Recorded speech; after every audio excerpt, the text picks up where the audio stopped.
Hello అందరికీ, ఇది వచ్చేసి జున్ను అనమాట.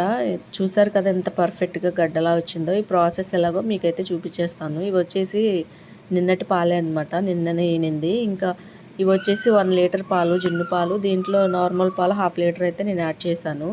ఈ 1.5 లీటర్కి 1/2 కేజీ బెల్లం అయితే తీసుకున్నాను. దాన్ని కూడా సన్నగా తరిగేసి పాలలో వేసేసుకోవాలి.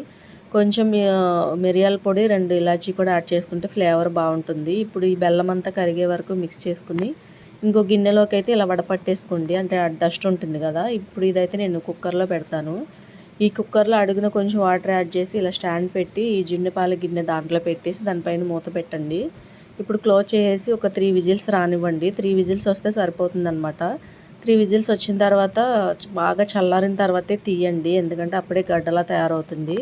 ఇప్పుడు చాకుతో గుచ్చి చూసాను కదా, వాటర్ ఏం లేదు. ఇంకా జున్ను అయితే పర్ఫెక్ట్గా రెడీ అయిపోయిందనమాట. నా ప్రాసెస్ మీకు నచ్చినట్లయితే షేర్ చేయండి, లైక్ చేయండి.